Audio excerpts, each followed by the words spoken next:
guys remember growing up how there was sort of this collective societal hope in the fact that technology was mostly a good thing and was only going to get gooder with time, all the way until we'd have found ourselves all gay in the good way in a mostly mulatto futuretopia. After all, these were the days when the tech in our lives went from iPhone to iPhone 2 to iPhone 3 and so forth. Back then, it really was as simple as that. In this neat fantasy we fabricated ourselves, coming to one too many conclusions too quickly about where exactly the modern lifestyle was headed. In the future, phones were only ever going to be more bang for your buck. Angry Birds would forever be the pinnacle of cyber addiction, and the world's cobalt reserves were only going to fall into the hands of those most qualified to deal with them sorts of things. One day, we'd have fixed the entire Earth and ourselves, one crafty little and littler invention at a time. At a certain point, this really wasn't so far off of a mentality as to where tech was going. Especially in our generation, we sort of grew up in this perfect bubble of time where there was a clear and good end goal to technology. There was a point to where it was taking us. I mean, for us 21st century kids who just about missed out on McDonald's switching out their play places for a row of broken iPads, how could there not be? The only way that we could have seen it growing up is Minecraft getting more mobs with each and every update, and that those mobs were only gonna get cooler every time. So yeah, I guess you could say life was pretty good. Though, unfortunately for all of us, but particularly those Congolese children who can't ever seem to catch a break to the relentlessly spinning wheels of history, that technotopia of the future seems to be more of a generalization of the past with each and every passing year. To put it bluntly, there has been no obvious signs of that end objective coming any closer in these last 10 years. I mean, yes, technology is clearly better year on year at what it does. But that being said, at the same time, let's not kid ourselves. It's not like anybody's phone has gotten noticeably that much better in that time. Just more expensive and sensitive to the occasional toss across a room missing your bed. It's not like any new crisp flavors have hit the shelves and subsequently made my munchies rotation. Happiness is still as fleeting as ever, etc. The only thing that really has changed in that time is that now tech as an industry and a way of life is far messier, corrupted, abusive, and of course, surveillancy. The signs of such have been undeniably evident over the past decade, creeping into each and every aspect of the modern technological experience. I feel like probably the best example of tech's newfound messiness is just how off-puttingly, slightly difficult those "Are you a human?" tests have become. Cause that used to mean pressing a big fat green yes box, but not anymore. Boy, have times changed. Like, I know I'm not a robot.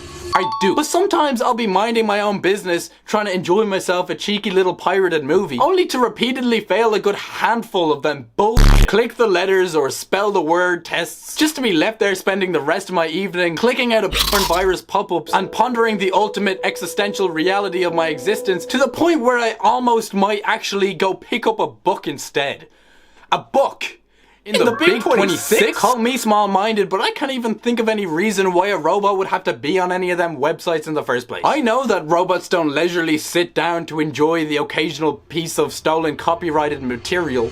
I do. So why then do 2026 websites insist upon making me feel like the dumbest piece of shit robot that exists? Or how about when I haven't ordered a damn thing? Do all my delivery apps still send me notifications every single day? Like, what are we doing here? One of my all-time life regrets has got to be having given Domino's my phone number under the naive presumption that they would only use it to update me on my pizza delivery status. See, that's where I f***ed up. But I genuinely have to wonder how it's legal for the apps that you need your notifications turned on for in general to also send you like a dozen bullshit notifications, as if that's ever been a deciding factor in the case of whether I then go and buy a pizza or not. I'm really not sure who's thinking so much with their own hip dips and ass fat that this sort of modern techno marketing makes any sense at all. Yes, I'm aware that you have a deal going on, because there's always a deal going on, because you sell a $2 price of production pizza for 20 plus shipping. In the modern day, the blatant abuse of corporations no longer stops in those Congolese child minds, but all the way in their first world marketing departments. And that's all thanks to these great new technological advancements. Nowadays, you best believe that any app you have with features you will never use will nonetheless send you an abundance of notifications about it, just so that you know exactly how useless of a feature it truly is. Google Maps, for example, for some godforsaken reason, has features other than just maps, if you weren't aware, because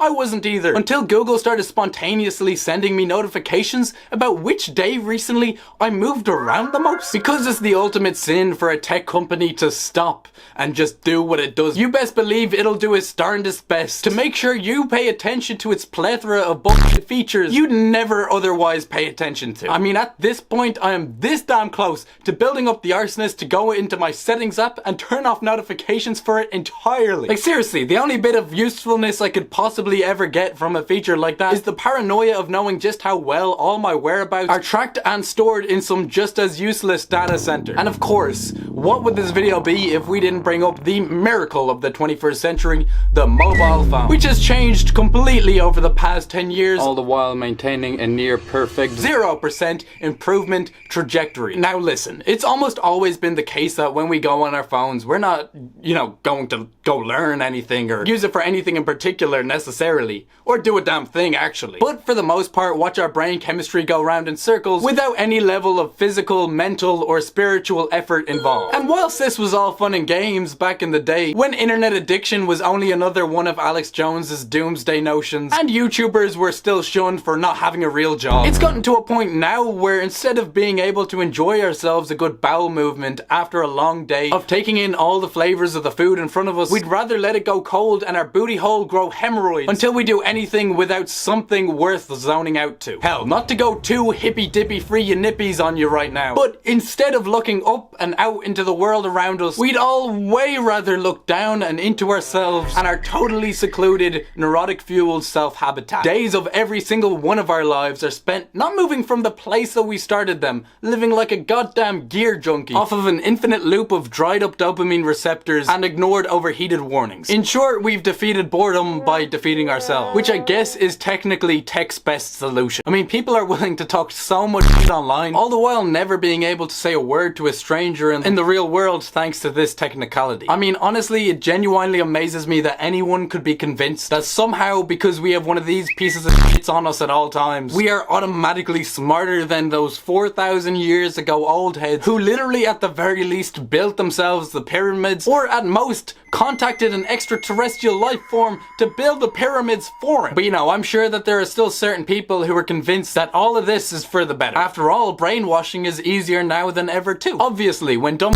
are willing to walk around AirPodded up listening to some other dumb thoughts all day long. I mean, I know for a fact that Stalin is turning in his cryogenically frozen Siberian laboratory basement, knowing he never got to live to see the day where folks would be unable to leave the house without an earpiece to tell them exactly what to think and when. I mean, that is the definition of a cultural retardation. I swear that on my hog of a horse, most people I interact with have totally given up on thinking for themselves altogether. It's sad to see, but by now retardation is sort of the norm and something you have to choose for yourself to not fall into. Hypothetically, if you wanted to have good ideas for yourself, maybe the only place to start would be to stop only listening to those of other retards for 20 minutes in your day, but from after when this video's over. By now, it's pretty safe to say that because of our 2026 techno-corrupted lifestyle, that most of our brains are too fried to even care about any of that. There is really no limit to the number of signs of text degradation. They're literally everywhere you go. Even just while writing this script, I couldn't help but notice how autocorrect smes to have only gotten roser.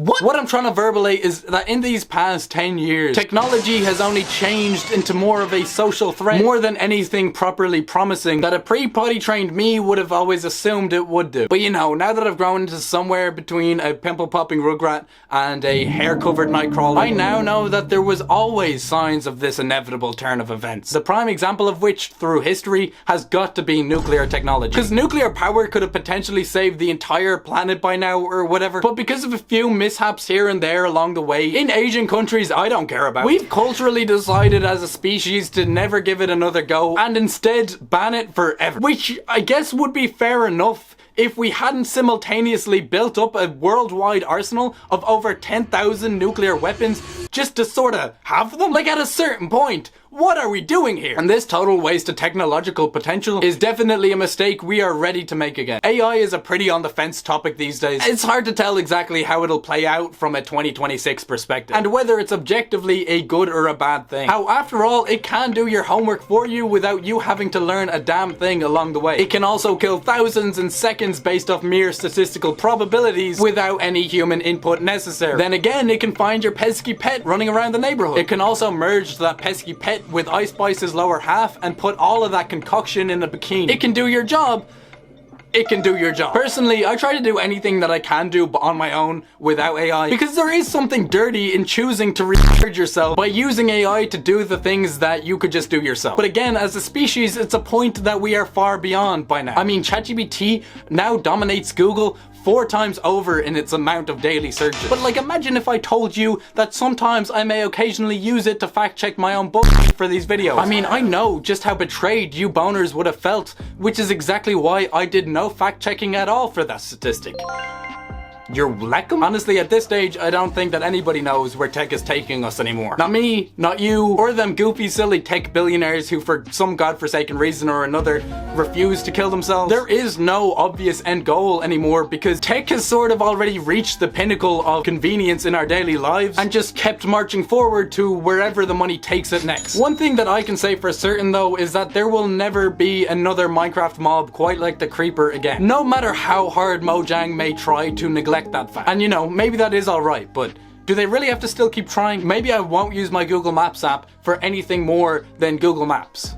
But is that not good enough? Maybe your phone has made you into an addict and a terrible person. That's kind of all I have to say about that. Maybe AI will take the job that I refuse to get, or maybe it'll devour itself and the entire internet along with it on its everlasting quest to slopify until all that's left of humanity's greatest collective effort is a Hitlerified picture of Charlie Kirk's face. Which at this point is also sort of the only good ending we could possibly ever be left to hope for. I mean, seriously, what is the end goal that we strive for anymore? Again, what exactly are we doing here? Who knows? All I know is that with every year that passes, I swear to God, I grow this much closer to unironically going and picking up a book instead.